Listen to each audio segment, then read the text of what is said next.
Welcome to the World of Warcraft General Q&A panel. Here to answer your questions are Chris Metzen, Tom Chilton, J. Allen Brack, Chris Robinson, Greg Street, and Cory Stockton.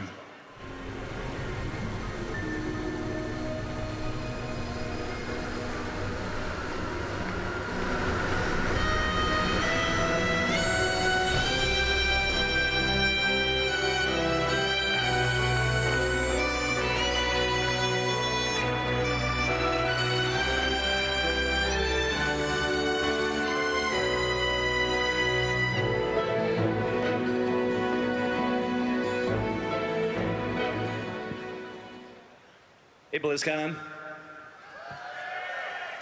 You guys having a good show? We know. What do you want to talk about today? We'll dive right into it. You ready? Yeah, let's do Go it. for it. Let's Let's bring get it on. started. Let's go. First one.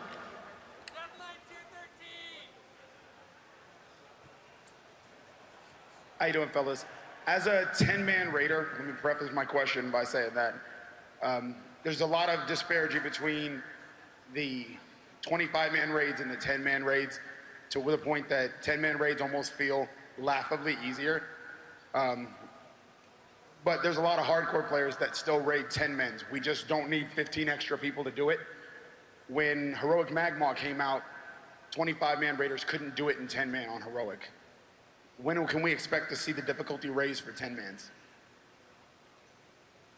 So it's interesting because over in Korea, there are more, the hardcore guilds there are considered to be the 10-player guilds, whereas in the West, it's the 25. So I don't think it's a blanket statement that 10 is always much easier than 25. They are definitely hard to balance together. We just can't do the same kind of things, and there's only 10 players we can at 25. It's hard to kill players or take them out of the action. It's hard to know the comp they'll have. They may not have every raid buff. They may not have every utility they need. It's definitely our goal to deliver on having them the same. We just have to sometimes go in there and surgically make things harder or easier, depending on, whether it's harder or easier for 10 or 25. Is there a chance that you'll go to a 10 versus 20-man just to make the balancing between the two easier? It's pretty hard every time we change raid size, and if you're saying take 25 down to 20, you're basically asking your guild to kick 5 people, which is pretty brutal to ask. I honestly don't think that would really make it any easier. We'd still have similar problems. Thank you. Thank you.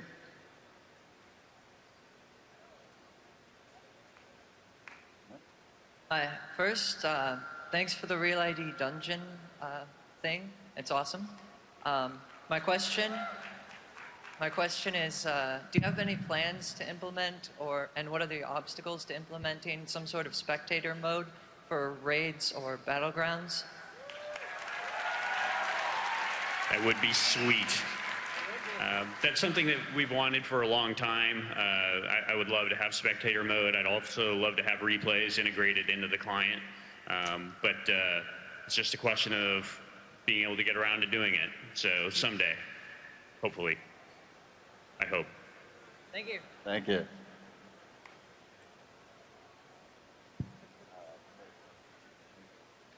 Hi, my name is Richard Boone. I'm the guild leader for Wild and Musical on Chandris. And my question is, do you have any plans on adding more options to the guild leaders UI? So as I can give more options like to a banker or to my different officers, since I'm the only one that can turn guild repairs on and off. I'm the only one that can do certain things in there. I have good officers. I'm here for a week and nobody can do anything with the guild.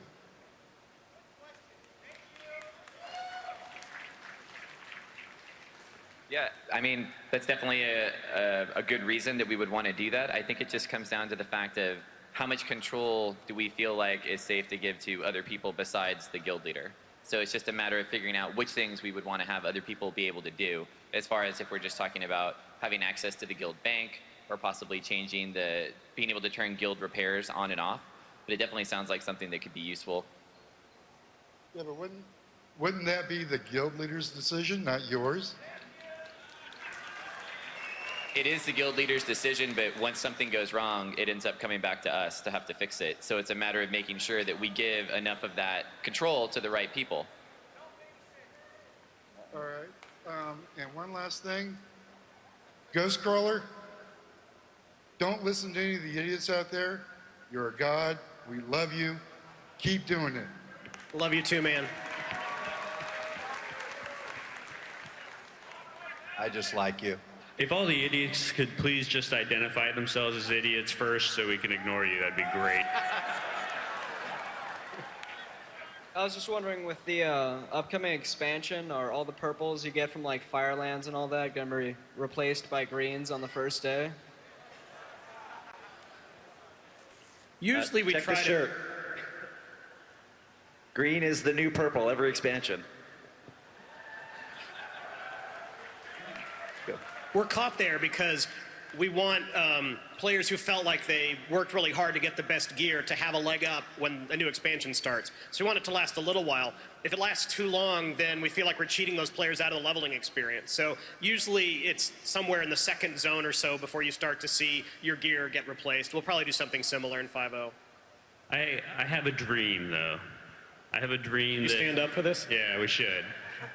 That one day we'll be able to have something like on our website, for example, that I imagine as being something like the Hall of Heroes that will kind of record the accomplishments that you made as a player during the patch cycle when that content was relevant.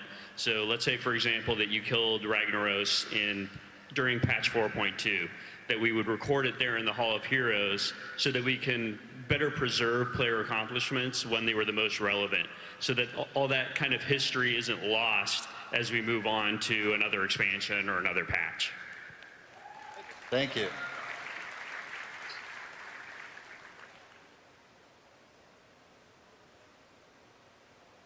Yes, I'm really excited about the Alliance and Horde races getting the monk class. I was just wondering how you guys are going to fit the Draenei and the Blood Elves getting the monks. Is it going to be somewhat of a starter zone reset, or is it kind of be like, just throw it in there, it was always there?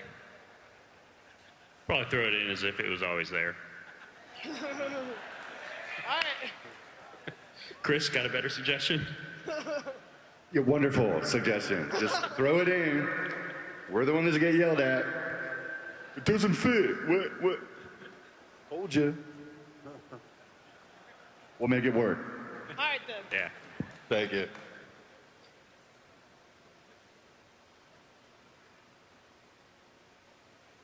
I just want to quickly say hi to my guildies in Trivial and Hyjo. And my question pertains to hunters and crowd control. Currently, with Wyvern Sting having the dot, it makes it a little difficult to, quickly Wyvern Sting and then trap the thing after.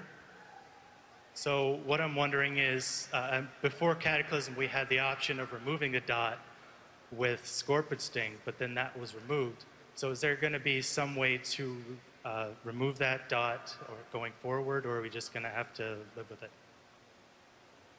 We're at a weird place right now for questions like that because it's probably not the kind of thing we're going to do in 4.3. And then 5.0 is such a big reset for a lot of the class abilities and talents that it's kind of silly for me to sit up here and explain this is the mechanic we have to solve that problem. I understand the problem, of course, because, like as you said, we have fixed it before, and we try to strike the balance between we don't want everyone dotting up their targets before they then crowd control them and their damage is ticking away, and we don't want the crowd control to always have to break on damage and things like that. So definitely a problem, and hopefully it'll feel a little better in 5.0. Thank you.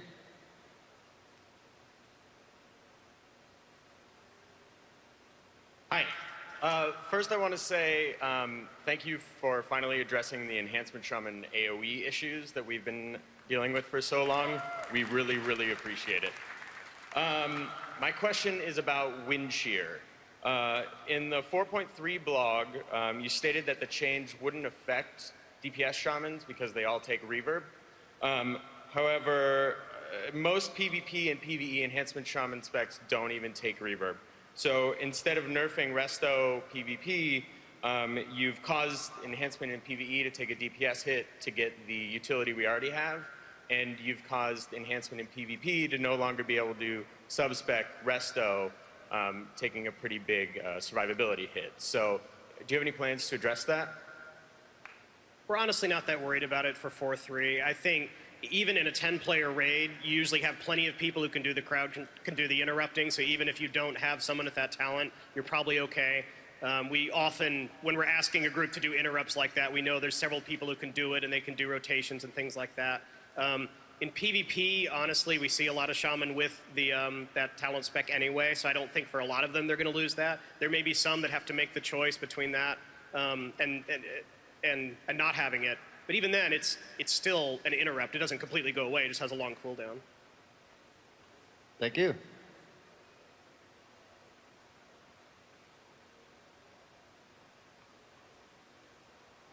Hi. Just one thing right quick. Please bring back Illidan Storm Rage. I hate to see such a great character fall into obscurity. My question is, do you guys hate enhancement shamans? They're always suboptimal. They're barely relevant in PvP, especially in Arena and 2v2. DPS is always suboptimal. Are you going to do anything to fix that? I think we should answer the Illidan question. Yeah, Illidan, we can... would you guys want to see Illidan come back?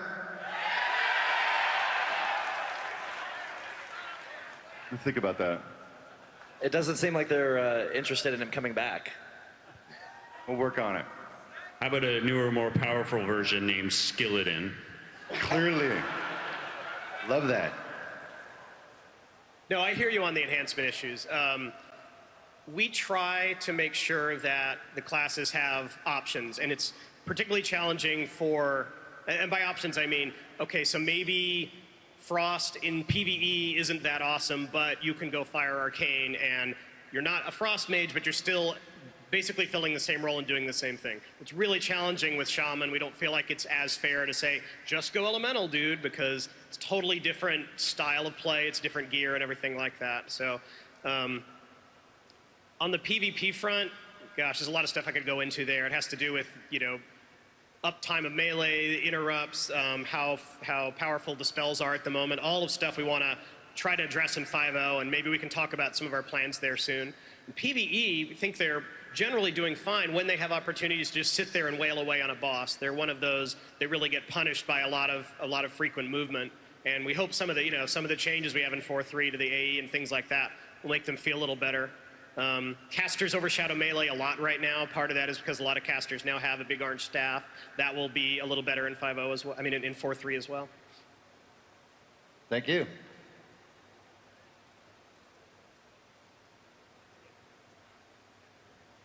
Hi. First, Ghostcrawler, want to let you know you still have an invite on Vigorous and Arius. You said something about going to see a lady backstage. Never heard from you, so if you're done with a lady, you know. But anyway, my question's about combat rogues. And it kind of feels like now that haste gives energy back and we have Restless Blades, it kind of wants us to do everything real quick. Yet Bandit's Guile says kind of hold off on it. And that really never worked out because it's only, you know, 0.5% maybe to wait till deep in 7.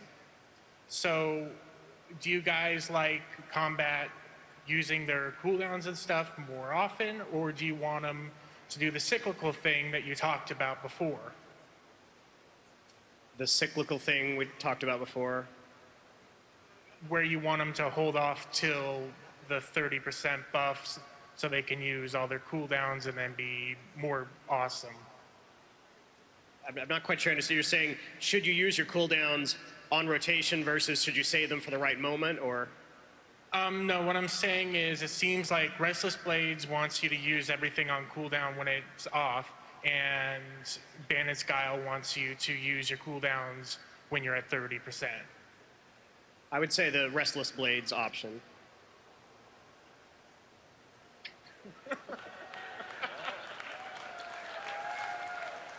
All right.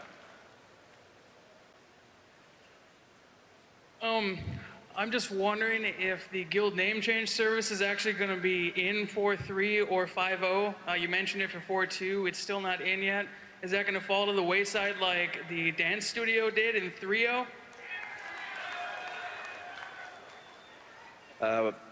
One of these days, we're going to unleash Dance Studio on the world, and it is going to take over the entirety of World of Warcraft, and it is going to be awesome. But not today. We are releasing a lot of the guild services terrifyingly soon. I will say in less than 2 weeks, we will be releasing all the guild services. We didn't want to do it prior to BlizzCon, but we're going to be doing it really quick. Thank you. Thank you.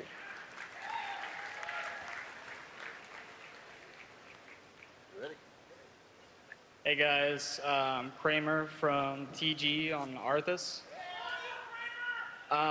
Just want to say, I love what you've done with Heroic Rag. Probably one of the best fights since Murun killed Jaden.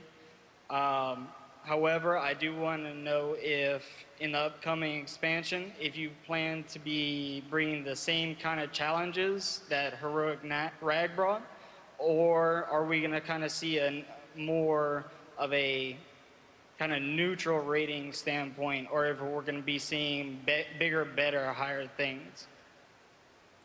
I think we can assume that the heroic modes are always going to try to be very challenging and be for very hardcore players. Thank you.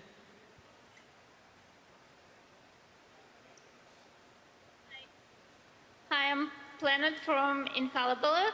I have a question about healers. Your design in Mist of Pandaria. Are you planning to bring more healers into 25 main raids? Because there is a new healing class as a monk healer, and 25-man guilds will usually have 2 people per class. So I was wondering if you're going to design your raids to bring more healers into Mist of Pandaria raids. I don't think we'll change the number of healers we expect players to bring. It just, we'll see a little more variety. Some groups will have a monk healer and some won't, the same way some groups have a paladin tank and some groups have a feral druid tank. Thank you.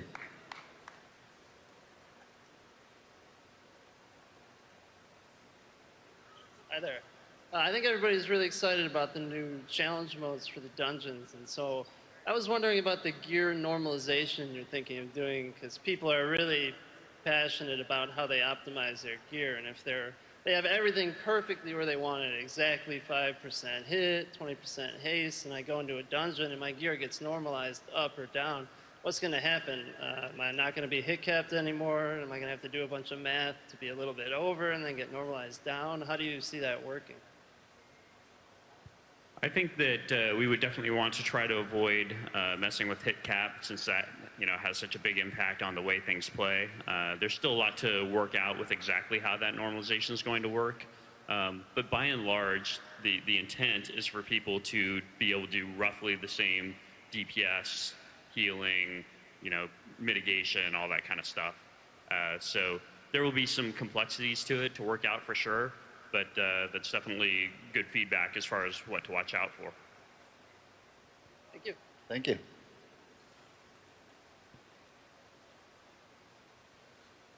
Hello. With some pets becoming account bound and some achievements becoming account bound, would it be possible to see mounts? Some mounts becoming account bound? Hopefully someday. I could see that being a natural extension. I don't think that'll happen in 5.0, but somewhere down the line, I think that's likely. Thank you.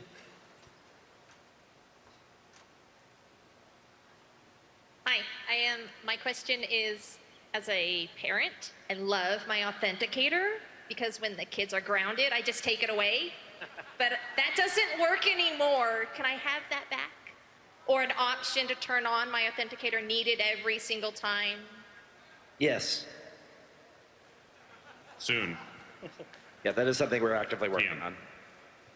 Trademark.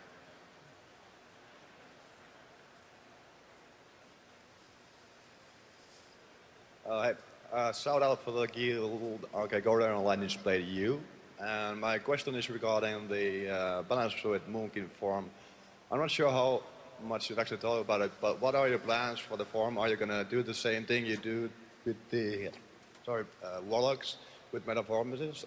And is there ever going to be a chance to actually change the looks of the Moonkin form the same way you did with the bear and cat forms for troll and warlock? Take it, Chris. I mean, we're gonna update the art on the Moonkin form as we see fit. We really are kind of like right in the fledgling process of exactly how we're gonna handle all those things with 5.0, so it's too early to tell you exactly what we're gonna be doing. That's it, man. Sorry. We're just not that far along yet to know. Hey, first of all, I think you guys have the best customer service out of not just a game company, but any company I've ever given my money to, so thank you. Thank you. That's really nice to hear. We've got hundreds of customer service people who are helping actually run BlizzCon who can hear that right now, so thank you very much. Thank you all. But in regards to that, race changing, quest credit, and legendaries. I know a lot of people, me included, that race change so we can min-max on a progression fight, and I didn't even think about it, and I lost my quest credit. But your customer service helped, but there's a lot of people that didn't get helped. And trying to recruit casters right now is really hard because most of the ones you want to recruit are on a part of the quest, and they're gonna race change or faction change, and they'll lose everything. So what is your policy ideas about that? Just your thoughts on it. I would like to create a whitelist of quests that don't get dropped when you race change. That way they carry over. We'd have to look into how feasible that is, but that's definitely something that I would want to do. It's hard on the legendary front. We try to be really careful that our CS department doesn't get inundated with people trying to game the system because, oh, I should have gotten that extra piece. Don't you know that? And even if it's a totally illegitimate claim, it just ties those guys up. So we try to take a pretty firm stance of the legendaries of like, let the chips fall where they may, and we don't want anyone to get cheated out of what they earn, but we also don't want a legendary to be like this, oh God, customer service, nightmare every time we decide to add one. And thank you for doing it for me. I love you guys. Mm-hmm.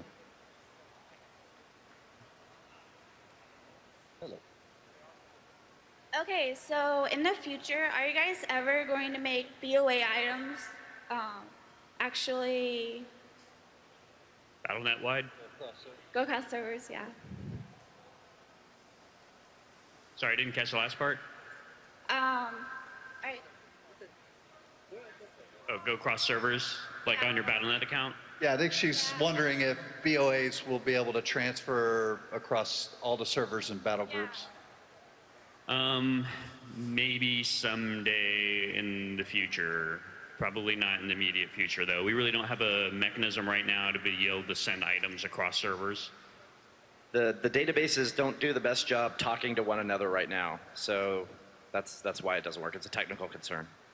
So I have a dream too here, and the mail system is a terrible way to get players to get gear to their other characters. And like what we would like to do with the pets, but with the new pet battle system in 5.0 is, it would be wonderful if when you logged in and you created a new character, you just went to your pet page and there are all your pets, and you don't have to go check the mail and get all these things out of the mail. And if we could do something like that, we could certainly look at doing it for things like mounts and heirlooms as well.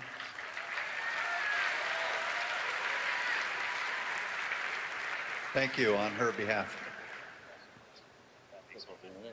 Such a dreamer. It's a good dream.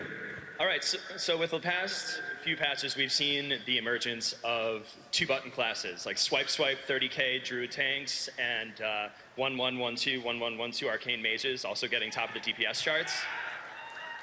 Wasn't the response I was expecting. With the introduction of your Monk, which resembles a rogue in all attempts, and the fact that you can now build it from the ground up with a new expansion, what are you looking at as far as making this monk class not overpowered like a feral druid or an arcane mage, or completely suck like a ret pally or a blood DK?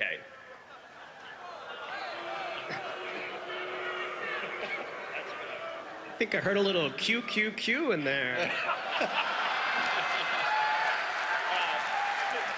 To be fair, I have an Arcane Mage, a Blood DK, a Frost DK, and a Fury Prot Warrior, so... So there's two different things there I'll touch on really quickly is, initially we never put a lot of thought into AoE rotations. It just wasn't something you did a lot in vanilla WoW. Since then, it's become a really big part of PvE, and we've gradually tried to improve it to where every spec has something interesting to do in AE. They're not just sitting there channeling a Blizzard or channeling a Hurricane, and that's definitely the kind of thing we'll improve going forward. The Arcane Mage, even though they don't have a lot of spells in their list of what did damage on a certain fight, there is a lot of gameplay involved there, and the good Arcane Mages know that they do have to manage mana, they do have to line things up the right way. And I think, I don't know if you heard the last panel, but I think once we get Arcane Missiles back in the rotation a little bit, that'll feel a little better too. Thank you. Thank you.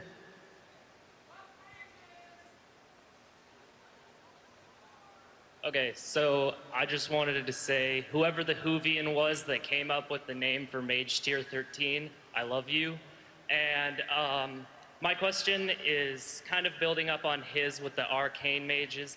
Do you ever plan on like altering spells or maybe adding a new spell that gives us a dot? Because I don't really like just throwing up Arcane Blast, oh, there's the slow, and I just keep spamming Arcane Blast, oh, time for Arcane Missiles. Do you ever plan on like adding a dot and maybe nerfing Arcane Blast a little bit? Well, as a matter of fact, in 5.0 with the talent revamp and all that kind of stuff, Living Bomb is a spell that all mages will have. Thank you. I love the Tier 13 set too. It was a really fun collaboration between the designers and the artists. We suggested that we try to theme all of those sets after one of the new spells that everyone got in Cataclysm, and so the Time Lord Regalia totally made sense there. And then the artist just went crazy on the stuff, which was a lot of fun because we were getting a lot of feedback from the time from players like, oh, clearly with transmogrification now the art team's just going to phone it in because they can use old art. And I think, you know, our artists really kicked ass and showed in both PvE and PvP that's just not the case. You mean we can't just phone it in anymore? Lazy Blizzard artists, we hate you. Hi guys. With the reveal that the wand slot or the range slot is going away and wands are going main hand, does that mean that enchanters will in the future be able to make sweet new epic wands instead of the crappy low-level ones we can do now? Definitely. Short and sweet. It's a good idea. How's it going, guys? I just wanted to know what your changes are going to be for professions for the new expansion. Are you guys going to fix up the profession bonuses? Because I know that gathering professions, they really don't give too much. But as for crafting professions, you get like pretty much the best stuff. So you have to pretty much get two crafting professions in order to min-max. Is there any changes that we can look forward to? I mean, that's the kind of thing we'll always take a look at. We don't have any sweeping changes to those perks that you get from those professions. We want, ultimately, we don't want min-max players to feel like taking a gathering profession is a mistake. At the same time, we know a lot of players get frustrated that they spend all this effort on, say, blacksmithing or enchanting or something, and then it doesn't give them enough power at max level. Profession's the kind of thing over and over we hear from players who say, my profession isn't good enough. You know, everyone else is okay, but it's time for a little love for me. So it's really hard to hit that sweet spot where they feel cool, but still not mandatory. Also, with professions, if our quivers for hunters, if quivers are going to be displayable, will then leatherworking go ahead and be able to make quivers again or ammo bags? We're not sure exactly what the delivery mechanism will be for those slots. It's not the kind of thing where we'd make like 20 quivers a patch or something like that. We want it to be more of a cosmetic and a reward. So we're still talking about the exact way to get that for the player.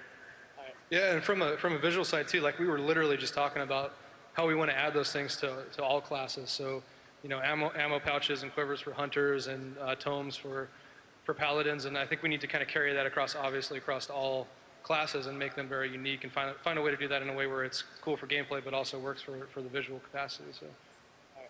Thank you. Thank you, guys.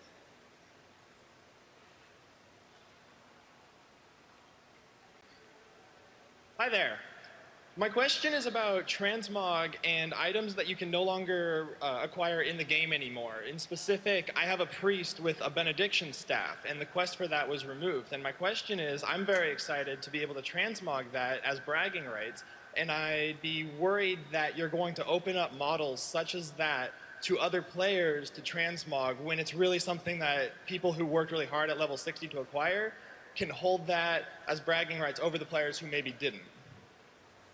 Yeah, situations like that are really tough because, as you said, some players went to the effort and want to make sure they, get recognition of the fact that they did it when it was hard. But then there are other, surely no one got rid of their benediction, but there are definitely cases along the way where people had no idea we were doing transmogrification. 2 years ago, I wouldn't have said we would ever do it.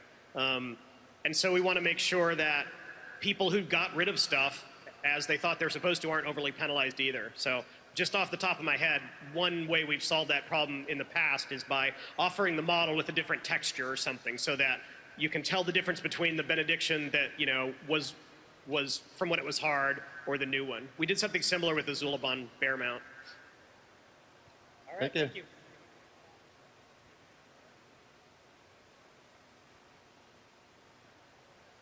Hi there. I'm Iris from the Guild Tempest on Windrunner. And thanks, Adam. I would like to say, on behalf of all Ret Paladins, sorry for crying all day, every day on the forums. It's ridiculous.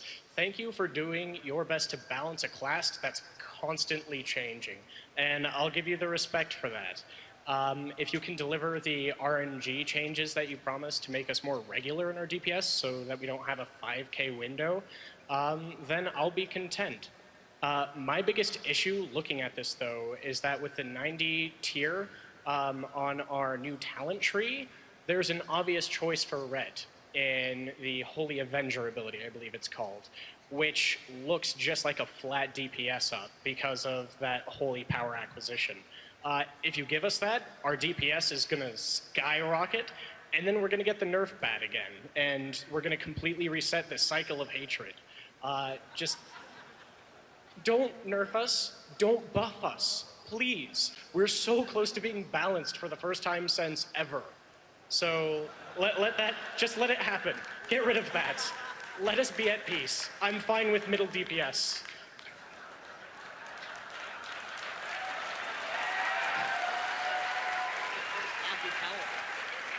I'm not sure that was a question, but it was very moving, so thank you.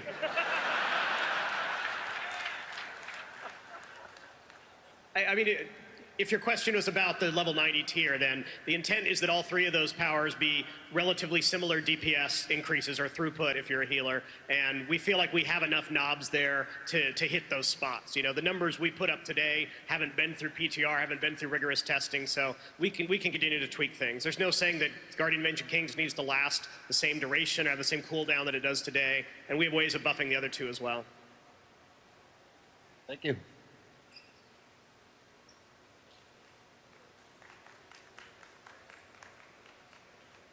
Hi, my question is about wind shear. Now, you're nerfing it for resto PvP. Do you intend to have them make a trade-off or to not let them have it? I think ideally we don't want them to have it. Okay, in that case, why don't you just hardwire it into the spec masteries so then enhancement and elemental don't have any effect? That would have been another way to go. It's tricky when we make changes like this, and this is a fairly big change, to not feel to players like we're redesigning everything. And when their talents change is one level of change, when their passives change, when core mechanics change. This one, by tweaking the talents, we thought was a pretty easy change that players would kind of get, and yet still leave them the option if they really feel like they're dependent on wind shear, they can still get it today. In 5.0, that may be a good opportunity to just take it away from them, and I don't know if we've made that decision yet. Okay. Thank you.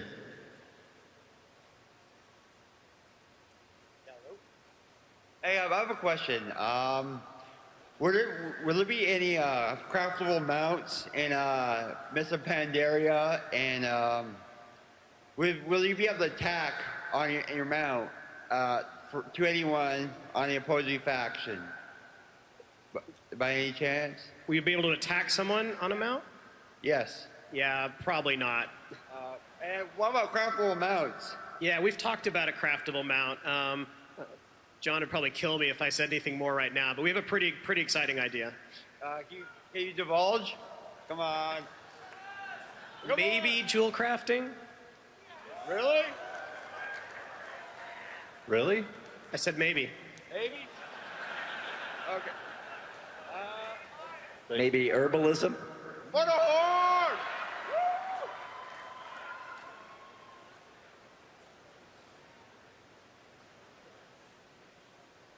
A shout out to Rebellion on Cho'Gall. My first question, though, only question, is an age-old question. Green fire for warlocks, is that possibility in Mist of Pandaria? Yeah, it's definitely a possibility. Let me explain. Technically, we came up with the design for the minor glyphs, and one of the very first things we wanted to do is change spell effects, which we thought would be really cool. You know, I think we even talked about, the blue fireball or green things like that. And technically, it's just very hard for us to do that right now. We basically have to make an entire copy of the spell, which I know is a lame excuse because it doesn't directly affect you guys, but it is something we just have to solve first before we can let players customize their spells to that level, which I think would be really cool. Now, we could always offer Warlocks another spell that was just green colored, and the Warlock rotations have changed quite a bit. We could only touch on a little bit in the panels here, but we're hoping fairly soon to have talent trees, spec descriptions, all of that stuff up on our website, and you guys can kind of dive into it. Thank you. Thank you.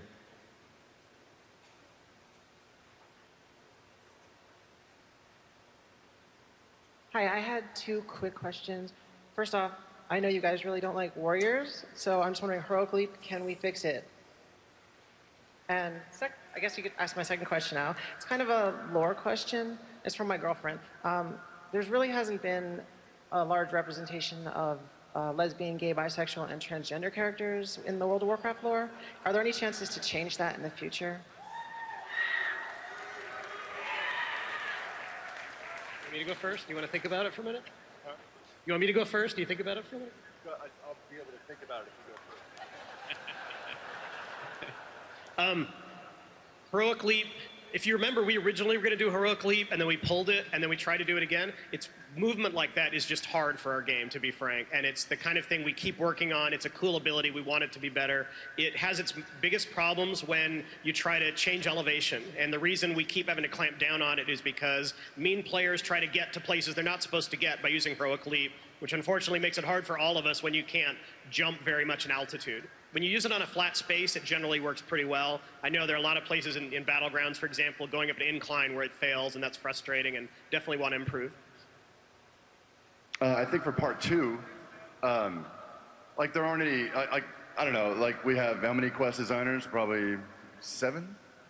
So I mean, there's a lot of people that plug away on story for this thing, and certainly also like our C-Dev department's always chasing fiction and hooking characters and stuff like that, and we totally appreciate every component of our audience and want the game to kind of sing to everybody. So off the top of my head, I don't know if we're currently developing, you know, gay or lesbian characters, but it's certainly a possibility. You know, as long as the story is compelling, you know, I think everything's gravy. As long as it's just a really good character, well-rendered character that you know people really respond to. So I think it's totally an open possibility.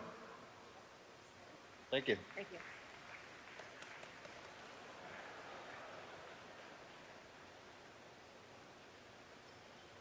Hi, my question is in regards to the benefits and negatives of 10 and 25-man raids. It seems that in a 10-man model, there are huge negatives with class representation, wasted loot, like you can get all male for an entire run, and I was wondering if there's a possibility of maybe moving the 10-man model to a 15-man model to have more representation, more balance on the developer side for raid mechanics.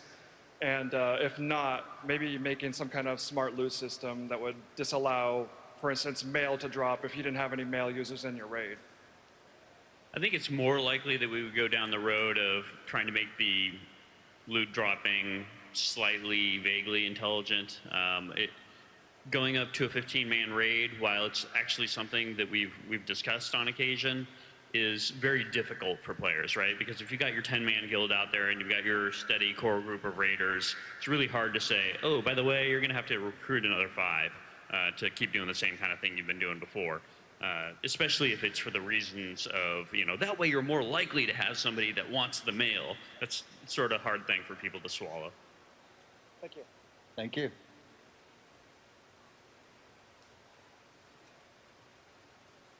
Hi, as a kitty druid, I just want to say that I really love what you did with Fandrol's Flame Scythe. Really well done. I really like that. My question is, do you have any plans to make any other items like Fandrol's Flame Scythe in the future and maybe spread the love among the other druid specs? And also, once we get rid of the items that make the aesthetic form change, will we be able to access the form later through something like transmogrification? That's something we talk a lot about. When we give out an item like that, we ask ourselves, okay, do we want this to be what every druid looks like from now on? Because they probably would if we gave them the option. And by tying it to an item, we can have it last for a certain amount of time and then go away. We'd have to ask ourselves really carefully, is this, are we going to do this? Is this just going to be all cats are on fire now, or all cats who are capable of getting the item, or that sort of thing? So for the moment, we want to keep it conservative and say that as long as you want to use that staff, you can do that, but that was a special thing for the Firelands tier, and hopefully there'll be other special things in the future. We don't want to build up this library where, say, 5 or 10 years from now, there's 4 different magic ways cats can look. There's the ice cat or the storm cat or whatever like that. Thundercat. Thundercat. Ho! We don't have any existing plans. I can't think of anything in 4.3 that kind of fits that mold. It just is when it makes sense, we'll do it. We had that great model for the Doma fight, and we knew we could stick it on the feral form pretty quickly. We'll definitely do stuff like that in the future. As with the answer we gave in the legendaries, we don't want to make it so formulaic that players are like, oh, clearly this is the tier when the Fury Warrior gets the item because it's their turn. We want to keep it fresh and make it exciting when stuff like that shows up. All right, thank you. Thank you.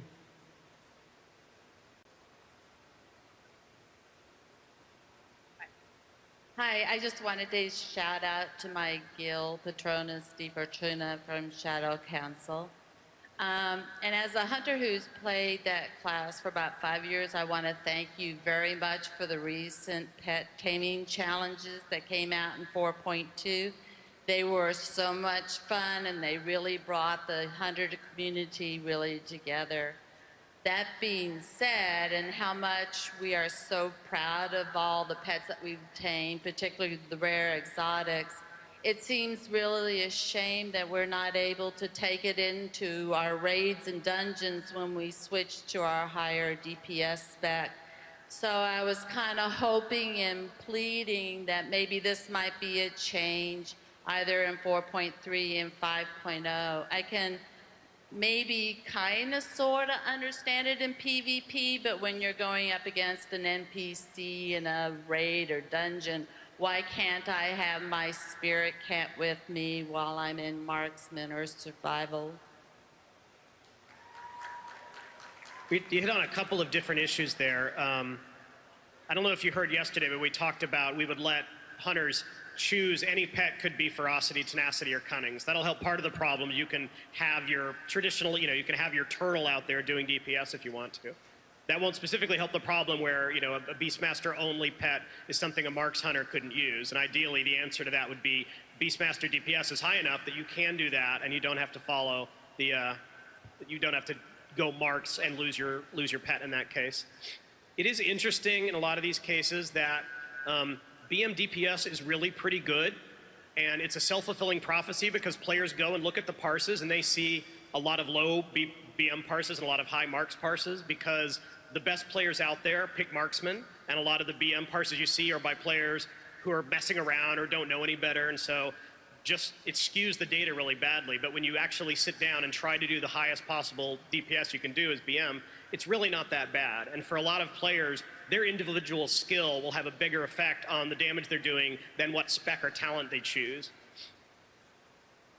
All right, thank you.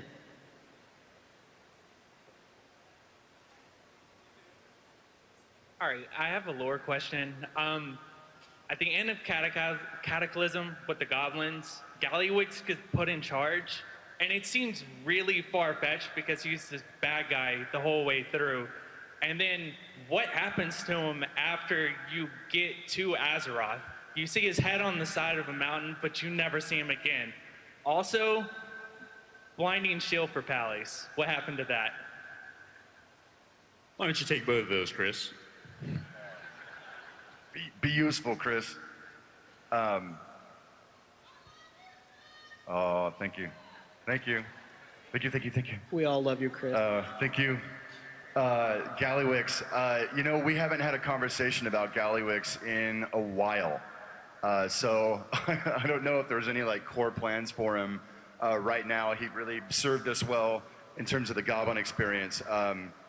But I think he's super interesting, and I do think he's a bastard, and that's what makes him interesting. So I don't know. You know, we'll definitely be jamming on it. But since that content was developed, we haven't had a tremendous amount of discussion about him. Most of our discussion these days is trying to kind of buff up some Pandaren characters and try and make them interesting too. So I don't know. We'll be thinking about Gallywix and what to do with him. On Blinding Shield, repeat after me. Nothing is set in stone. Things can change. GC did not promise me a pony. But it is currently penciled in as the new Paladin level 87 ability. Thank you so much. I think we promised him a moose. I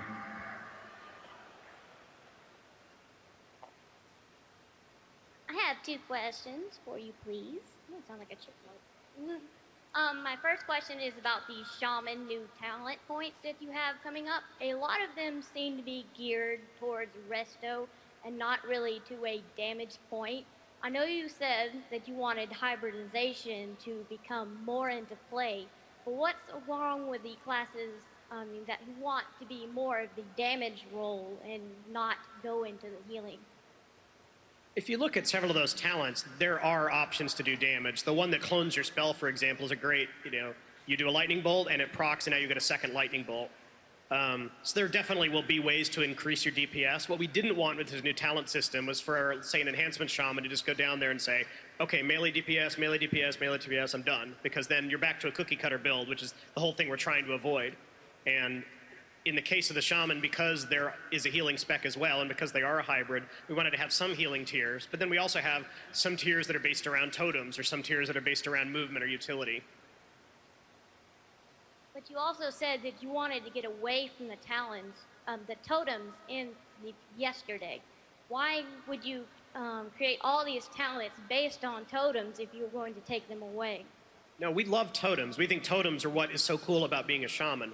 What we don't think are interesting is dropping a totem to get like Strength of Earth or something like that. The ones that are just passive buffs. All of the utility totems and the totems that do damage we think are interesting, and we think shaman can have fun choosing which one of those to drop down. Thank you, though.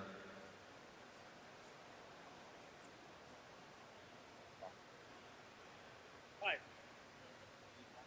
Hello. My name is Bob, and your question is kind of similar to mine, except with paladins.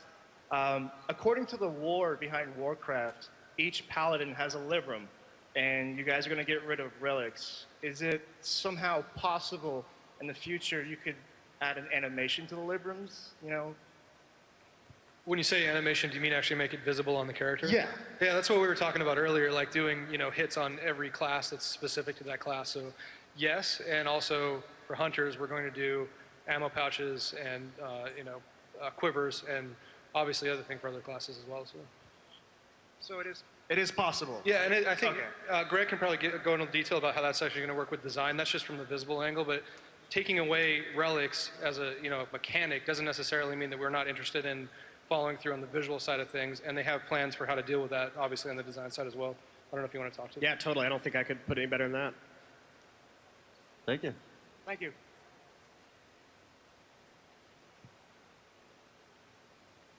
Nice hammer. Thank you, War Chief. I'm You're welcome.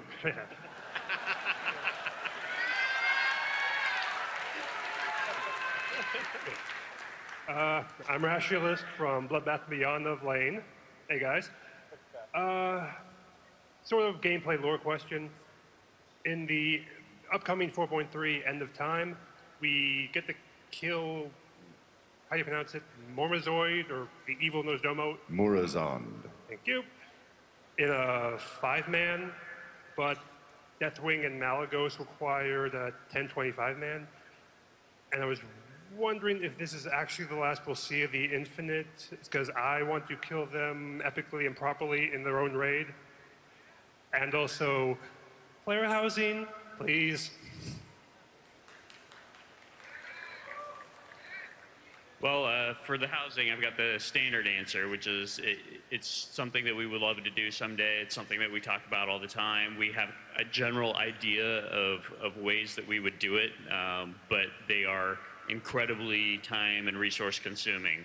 So as long as you guys still want more dungeons and raids and character classes and all that kind of stuff, it makes it very difficult to do both of those at the same time. But we're still holding on to that dream that someday we'll be able to make it happen. And I would say, relative to the infinite dragonflight question, you know, the component of it that is Nosdormu's story, definitely, let me think about this before I roll this out. It definitely wraps fairly cleanly, but I think the infinite dragonflight concept is very cool and very useful for the world. You know, the time waves will always exist. It's nice to have some bad guys in there. We don't have any current plans post, you know, 4.3 for the infinite dragonflight, but I think it's an idea that could and should be leveraged forward, you know, indefinitely, provided it's cleverly done. Thank you.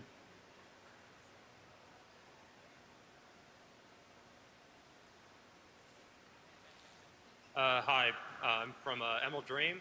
I have a profession about crafting. For jewel crafting at endgame, it feels a little bland. Is there a possibility that in the future you would add something like trinkets, rings, or neck pieces that you could craft, like blacksmithing and leatherworking, raid drops recipes? Yeah, we could certainly add more trinkets or something like that at the end. It's always a challenge for us to decide when is the right time to add the, add the new recipes. It's not something we do every single tier. And when we do, is there equality among all the different crafting professions? Or are people going to feel like, oh, now I have to go switch and become a jewel crafter because that's the only way to get these great trinkets, and there's nothing equivalent to that anywhere else? I just want to add, maybe there would be a BOE so everyone could use them. Even if they're BOE, it's, I'm assuming you are expecting something out of it as a jewel crafter, like gold or something like that. So it's still kind of giving something to one of the professions that the other professions aren't getting. Thank you. Thank you.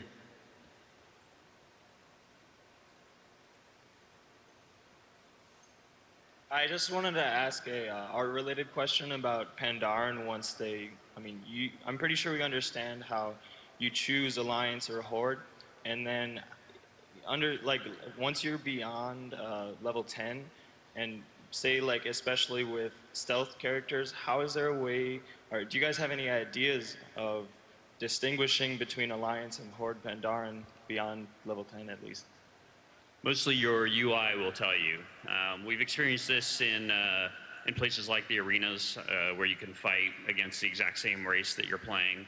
And we found that really the players don't depend entirely on what model it is to know if it's Alliance or Horde. More than anything else, to know it's your enemy, it's that red name above his head and the red circle when you target him, and when you mouse over it, the red text in the tooltip, all that kind of stuff.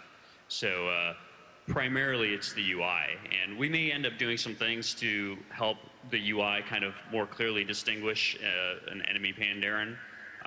But I think that's probably the approach we'll take. We don't plan to take the approach of making them look different somehow. Yeah, I think, as far as the visual side goes, we explored ideas like, maybe the Horde pandas look a little bit more feral and wild or something like that. You get into that realm of, and the risk there is that one side no longer looks like the classic Pandaren, like the image that we've always, wanted to put out there as this is what a Pandaren is. And I think that's why the idea of them being able to choose at some point works so well with that very classic identity, is that we're not necessarily branching off at any point and saying, Horde pandas don't get to look like that anymore. We just really didn't want to go down that path. Thank you, guys. Thank you.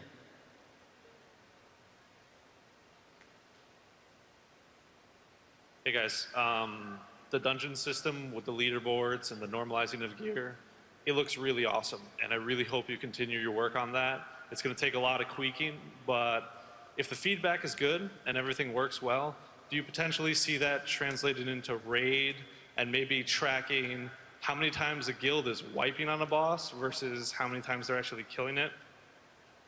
Yeah, it's certainly a possibility. I definitely think there's a lot more that we could do to track player accomplishments and to maintain them historically, all that sort of thing.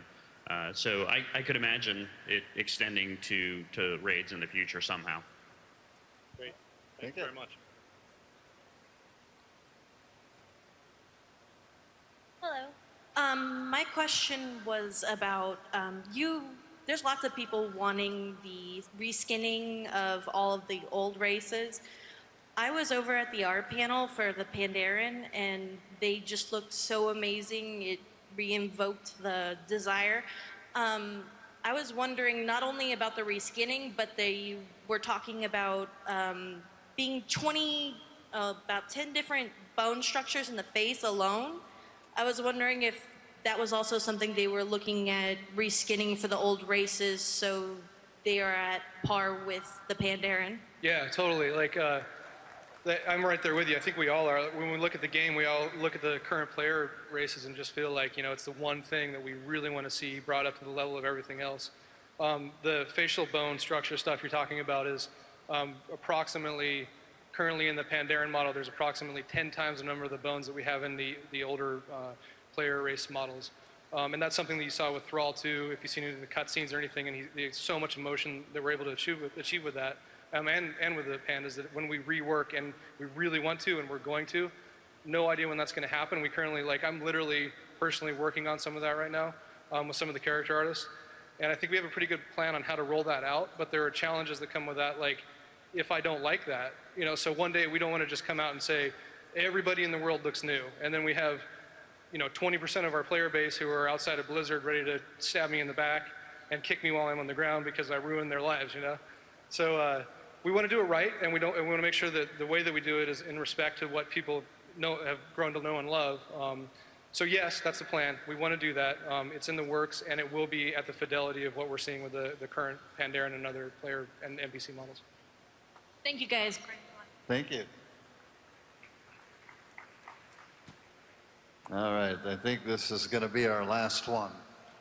All right, I'm Galan from Cenarian Circle. I've really enjoyed watching the items that you get from raids evolving in their art, in their texture, and in their glow effects. And I was kind of wondering what the new theme for Pandaren raids was going to be, like bamboo and wood or something. Yeah, I think, one of the things that initially comes to mind is the whole brewing thing, like we really want to make sure that we maintain that part of their culture, and I think that's a really cool kit that we can use moving forward in, the 85 to 90 stuff that you're going to see in the higher end dungeons and raids. Obviously bamboo, obviously the things that you're seeing if you play the demo here, but we really want to make it feel like all that stuff is crafted as part of their initial culture. So it's relevant to what you're seeing currently, and then maybe spinning off into that kind of brewing, Pandaren brew world a little bit more. Thank you very much. Thank you, gentlemen, for your time. Everybody give them a round of applause. Thank you. Thanks, everybody. Thanks, BlizzCon. Thank you.